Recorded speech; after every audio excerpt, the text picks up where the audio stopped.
I'm Ajay Sharda from Kansas State University. I'm a precision ag machinery systems engineer and an extension specialist in the state as well. Building on what Jeff has talked about, I'm going to talk more about the seed placement today, and then there are other aspects of seed depth which are also involved in that. Quickly looking at where we are in recently with planter widths growing and some of the newer technologies which are coming along. Some of those technologies are no-brainer. Be it section control or Mike Bushmole has been working with that. People have seen a lot of advantages, mostly from saving seeds and all that other benefits which come along in terms of time saving and other things. Newer things in terms of feed metering, a lot more and more planters, more and more manufacturers are bringing electric seed meters. We have been planting 4.5, 5 miles per hour. The intention is to plant faster. Somebody was talking earlier about the planting window. I think Mike was talking about the planting window as well. You know, when your planting windows are getting smaller and smaller, either you grow your size of the machinery or you can plant faster. So I think the people are hitting the second point where people are trying to say, okay, can we plant faster and be more productive with our operation? So the thing was, we came across working with one example we have here. Some of the things which I like and which I think more and more producers who are getting around these things are liking is it's just the compact size of these. Your seed disc is mounted right on top of your electric motor. Whatever control you have to implement, it is right there. There are no chain of command thing in terms of one thing reacting to another and happening in that case. There are very little moving components and also very little service components. If you see in some of those meters, be it precision planting and be it Horsch or John Deere, electric motor is by far one of the biggest cost. But other than that, most of those discs are stainless steel. These guys do a stainless steel disc. They don't wear out very quickly. And once you set it right, they are there for working. Before we even started moving forward, the more questions which were coming along is the cost aspect of what is the ruggedness and the longevity of these systems, how long they will go. And people ask from how many acres per row kind of a perspective, or how many acres you can plant with a whole planter perspective. I do not have a number, but I keep track of where the planters are going, some of the older ones. I think the oldest planter with some of these meters I've been in touch with, they have already planted some in the range of 20,000 acres and bearing one or two motors going completely off just when they just installed it or something. Otherwise the motors have been just fine.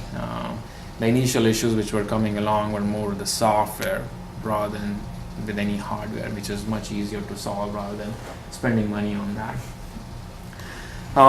Another benefit I want to point out is some of the things which come along with these things, like the turn compensation aspect.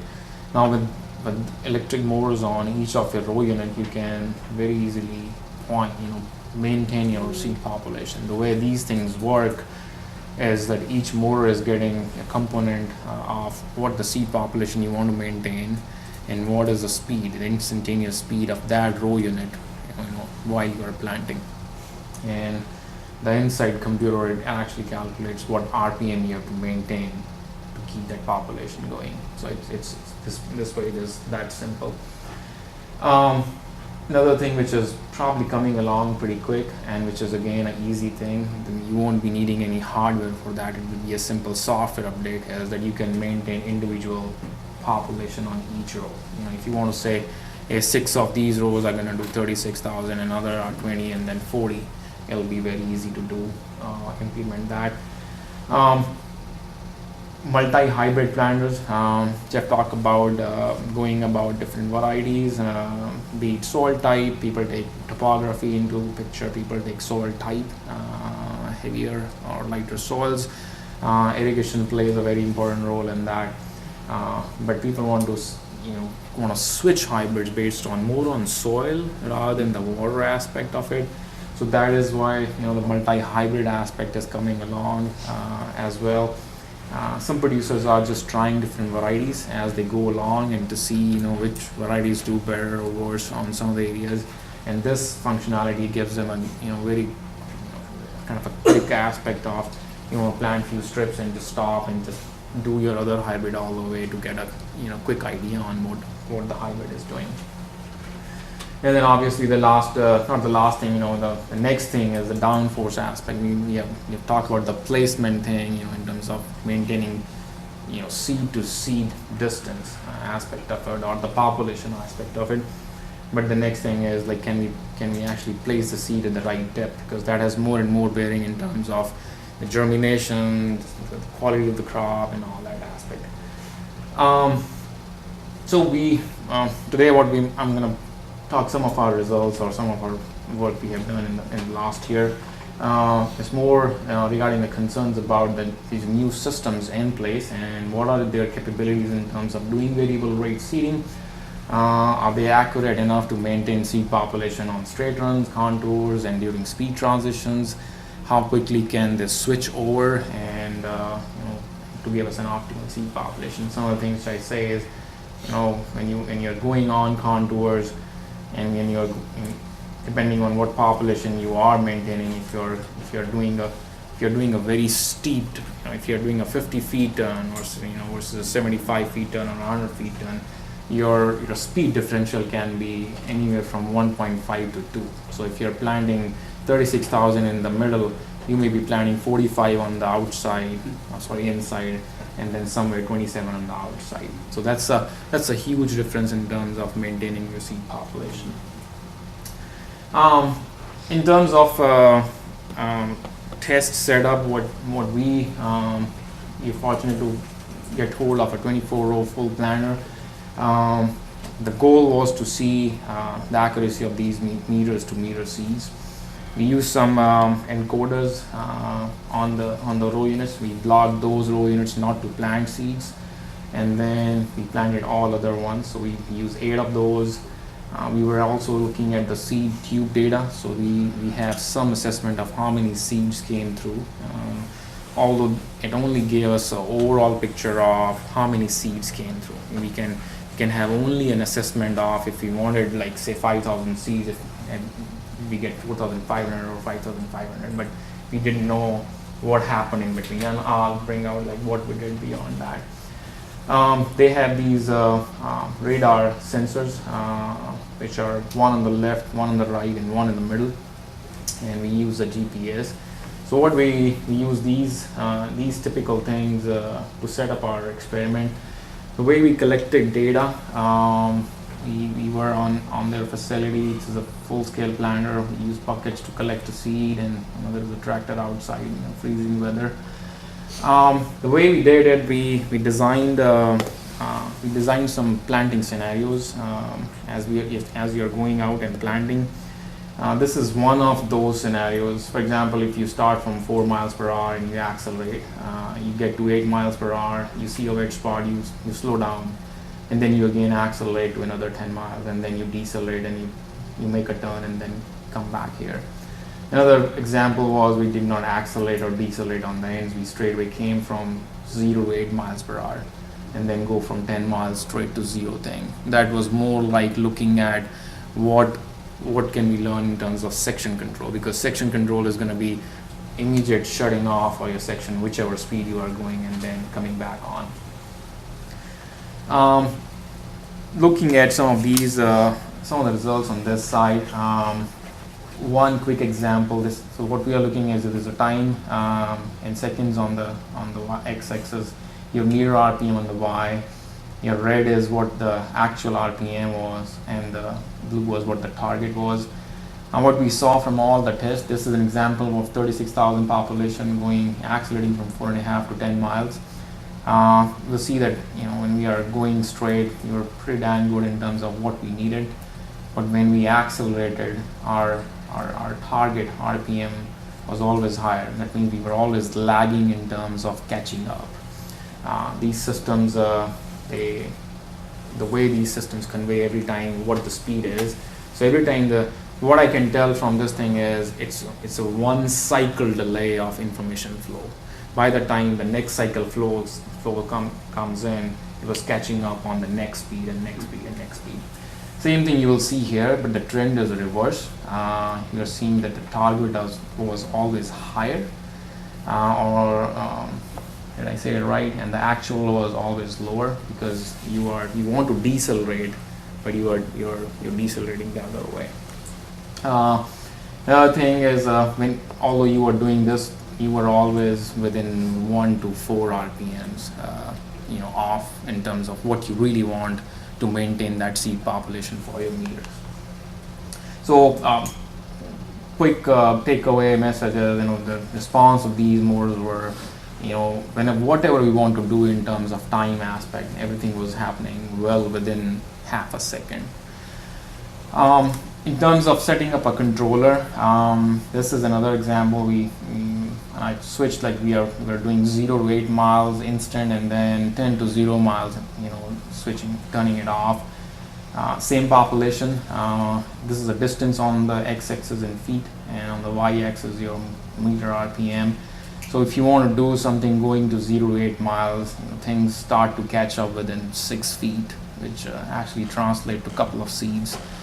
And then same thing when you are kind of stopping in terms of 10 to 0 miles, you can do something in the range of 4 feet, which is a very, very small distance in terms of the control. The whole idea of bringing this out is kind of understanding what kind of a look ahead distance or times we need to maintain, so that we don't miss on population or seed when you're hitting the point rows or headlands and all those things. This is what the message is. The other thing is, you plan at different speeds.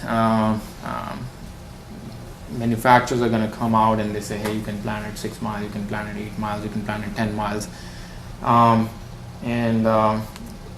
One thing you wanted to know that, do these planters maintain those speed or motor RPM accuracies all the way? They degrade, or they get better or worse? So one thing we learned from these tests, like these are the planting speeds, and these are the motor RPMs in terms of population aspect. Motor RPM percent error, and these are 2 populations. And what we saw, that as you start to plant faster and faster, your error in terms of actual and target starts to go down. And the simple, it's not magic. It's just the type of encoders they use inside the motors. They do averaging. The more rising edges you have, the better averaging they can do, and the better motor RPMs they can maintain. Slower RPM, if you miss one edge, you have the right timestamp, but you have one less or one more edge, and that's the whole game in there. But even then, you were well within 1.5 to 1.4 percent error. But it's pretty dang good to see that when you're planning at 10 miles, they were pretty right on top of each other. Going for the contour farming thing, we want to do something similar. We want to learn if we go around and plant contours, what do the individual rows do in terms of maintaining the RPM, and then also looking at the plant population. For this, what we designed, we designed this kind of odd shaped field, something which we can look at. We started at 9 miles per hour, and what we did, we got a 20 meter turn, we got an 80 meter turn, we got a 100 meter turn, got a 40 meter turn, we got a 150 meter turn. We looked at all these turns were pretty much selected based on what the field boundaries look like. 20 meter turn is essentially when you're turning around the corner, around the cross waterways, and that was also similar to something like a 40 meter. 80 meter and 100 meter are almost more or less more irregularly shaped field boundaries, and that is what you start to see those turns. And then all these 100 and 150 meters are gradual turns. So we selected that.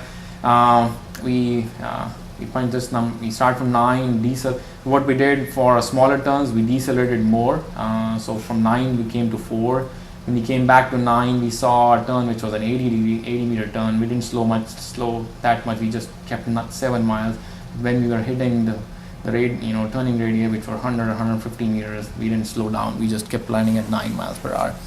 So what it means in terms of speed is we were anywhere between 2.2 miles to 9.8 miles per hour planting speed on inside or outside based on the type of the turn and the speed you were planting. A quick result slide from this work.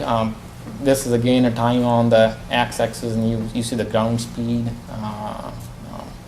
miles per hour here, and then motor RPM here. This thing is telling you what the speed was, what decelerated, and what I just, for the sake of simplicity, we have 8 of these data, 8 rows of data, but it's 4th, 10th, and 21st row. And what you're seeing, this is what the ground speed should be, and you can see we were pretty dang accurate in terms of quickly maintaining the speed. One thing which came out really well, when you are at constant speeds, they were doing really good. Same thing what we saw from our straight runs, that when the actual RPM, it deviates anywhere from 1 to 5 RPM when you are slowing down or speeding up, just because the motor is catching up on the information. And the typical error was again less than 1.5%. This was one part of the picture. Although we collected, I said, the seed tube data, we also want to understand a little bit more about how these seed meters are doing in terms of different planting speeds. So while we were doing this project, we also we took another data set where we mounted a high-speed camera. We just made we printed a 3D component here. We put some LEDs in here, and we can look at this very small window, and we can see every seed as it passes along and plants it. We collected imagery at 300 frames per second, so I can, depending on speed and population, I always have anywhere from 8 to 26 frames for each seed. So I'm looking at each seed as it passes a number of times, so I can track on where I was. We sync these images in terms of planting speed. So when the image analysis is, so the way it goes is, program pulls in a folder. It contains all the images based on this data. It also keeps track of what speed it was planting, and then it looks at the images. Whenever it sees a miss, it adds 1 to the miss column, and it also adds at what speed it actually spotted a miss. And if it sees a double, it adds a double, but it also adds at what speed it sees a double. And if it sees a singulation, it keeps going, so because we were not tracking the singulation at different speeds. So what we saw and what we really want to understand was what it goes. This is a quick example of the results from this work. This is an example. It's 18,000 population. We planted a total of 5,367 seeds in this turn. Average singulation 98.6%.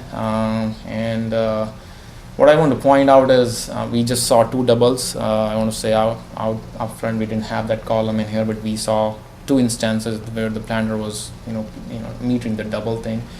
We missed a total of 76 seeds, and out of those 76 seeds, 62% of those 72 seeds happened when you were planting in the range of over 9 miles and 10 miles. So if you want to see this, if you skip this part out, and if you always plant within 8 miles per hour, you can bump up your singulation some in the range of 99.4% or higher. And then there's a similar data for all the 36,000 population, different speeds and all that stuff. So we were on the worst singulation we saw was some in the range of 98.1%, but then that was for 36,000 population. But we were always in the range of 97.5 to 99.5% singulation based on what you were doing. That's not just in your turns. That can happen anywhere. Okay. Exactly. So where they didn't have anything to turn anywhere. Right. Turn is great, but it's just depending on what your inside and outside rows were doing and all that stuff, and it's an odd feature kind of a thing. But see, there are some stretches where we do nothing, great, and there were this similar stretch where we have a couple of 3 or 4 misses in here. In this stretch we have a couple of on, but then this stretch there was no miss in here. And it was, we collected 1 million and some 800,000 images. But and for first 500,000 images, we make somebody sit on the computer and watch every single frame, so we can make sure our program is doing the right thing. We just don't want to rely on LabVIEW program to say, okay, whatever Jeff designed is working right, So we make somebody sit and go. We make us go frame by frame, and he was thinking this. And when he comes out of the room, he said, like, I can't even see what you're saying. But that's how the academia goes. This is a quick kind of a movie of just very small section where you are. So it's a very slow aspect of how you are planting a 9 mile, and you can see individual seed and all that stuff. To summarize, in terms of what electric motors are all about, I brought some different perspective in terms of we were doing 2 different population. Looking at, so I want to point out this is only the metering aspect. We haven't moved from metering to placement, and things can happen in terms of you can bump a seed at a high speed. It may not actually get into the trench. It may not be properly covered with the soil. It is on the top of the soil. All those things. Forget leaving all those things apart. If just the metering aspect. I was dropping a seed, but I don't know what happens beyond that. But looking at different seeds, it's a pretty tight window you can maintain on your seed population. And like Jeff is saying, and I didn't have this perspective before, that the cost of the seed and the seed populations you are maintaining, any amount of seed you save, that as a saving in terms of your overall bottom line. I want to promote a couple of things here, and then I have another important slide to talk about. We started a planner workshop, planner research workshop last year. Wes Porter was part of that, Randy Taylor from Oklahoma State, Mike Pushamole, John Fulton, and a couple of other guys, Scott here from a smaller group who do research and planners. And then it expanded. We have people from industry and agronomy and other folks. So it was an amazing workshop. Got to know a whole lot on what others are doing. We are doing our second workshop during the AETC, which is Agriculture Engineering Technology Conference. The dates are wrong. It should be 9th and 10th of February. So if you are interested in participating or sending someone or being part of it, you can either email me or look at the program here and be part of it. Another thing, the Kansas Ag Research and Technology Association Conference. It's an annual conference workshop in Kansas. By far one of the most progressive and aggressive farmers in Kansas. They use technology to the most. The top 5 or 10 farmers, they have been in academia, whether ag econ or remote sensing or agronomy or whatever, but they use every single bit of data set, and they go back and relate to what this cost and what is bringing up into their bottom line. If it doesn't make sense, they don't use it. So it's fun to work with them. They bring a very different perspective from a grower side. So it's in we changed the location this year. It's in Junction City instead of Salina, and the dates are January 21st, 22nd. This is a online registration link for that. So before I conclude, we still have a couple of minutes, and then we'll open it for discussion. What next? We talk about the seed placement. Seed depth is the new thing. What are the key factors which are affecting in terms of weighting downforce? We have this discussion during our precision ag open roundtable thing kind thing. We're looking at soil. We are type, soil texture, residue, all that moisture aspect. And then how does it play? For example, if you're taking a no-till versus a minimum till, and then within that, how do soil types behave, and within soil types, how the moistures behave, and then the residue aspects, what kind of a thing they bring out. Ride control, how many section controls you have. You can have individual row control, you can have pneumatic, you can have hydraulic, and all that stuff. How do you set up? There are 4 row sections I've seen. There are 6 row sections. There are individual row. Do I really need it? Does it have a value for me?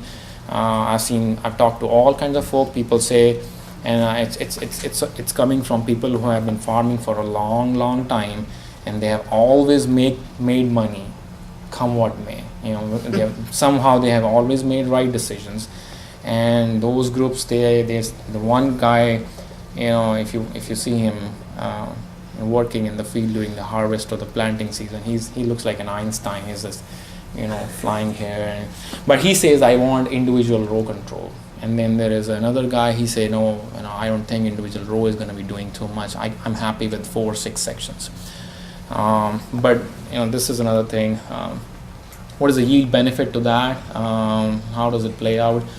What is the downforce uniformity while planting? When we plant at 4 miles, 6 miles, 8 or 10 miles, can I consistently maintain the kind of downforce I want to always be at 2 inch, 2.5 inch, 1.5, whatever seed depth you want to maintain, and whether pneumatic systems have bigger advantage versus the hydraulic. Last year we were fortunate to get everything in place, and we worked hard on data and planning and everything, but the site we selected and the people we were working, it just rained every single day. I used to get up in the middle of the night and see, okay, what the weather is looking. Oh, it's raining again. Then I used to wait, and then the day I thought, look, it's going to be dry. In a couple of days, it used to rain again. Good thing, good or bad things. We collected some data in terms of active. It's not no downforce. It's a gauge wheel load, instantaneous gauge wheel load in the field. Now I want to point out these fields have more than normal moisture content, but we learned a lot, or probably we are learning a lot on this. We missed on all the data because the rains keep coming back, but we still learn in terms of what is the gauge wheel load variability looks like in a field. So what we have in this test was we have 4 sections, 8 on the left side, 8 row section on the left, 8 row section on the right, and there are 2 4 row sections in the middle. All right. In each section we have 2 rows with the down force sensor. It's a load cell, which is a bending beam in itself, and we were collecting data at 8 hertz. And you have GPS and everything. So for simplicity, what I did, I took all the outputs of those sensors and kind of calibrated it in terms of transform that sensor output in terms of load. It's pretty amazing to see that. So ignore that minus 340 value. So this value is when it's no load and it's just hanging in the air kind of thing.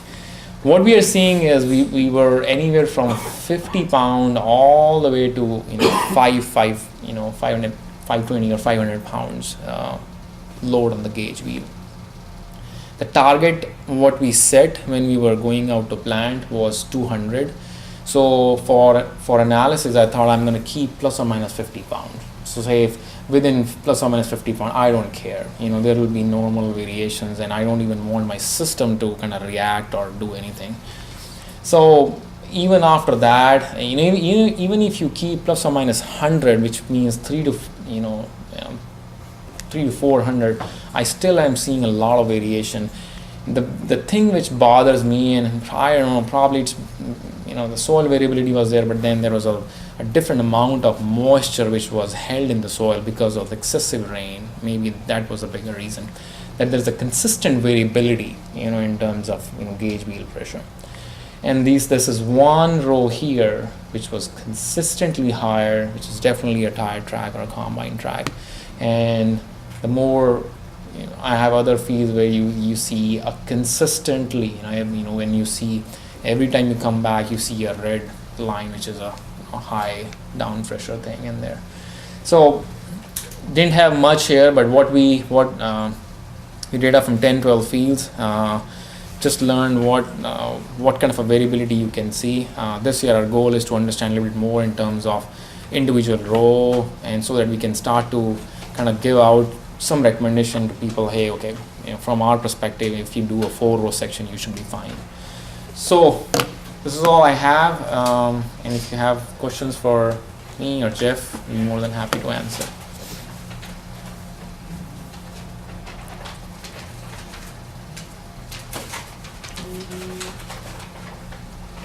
If not, thank you very much for coming here, and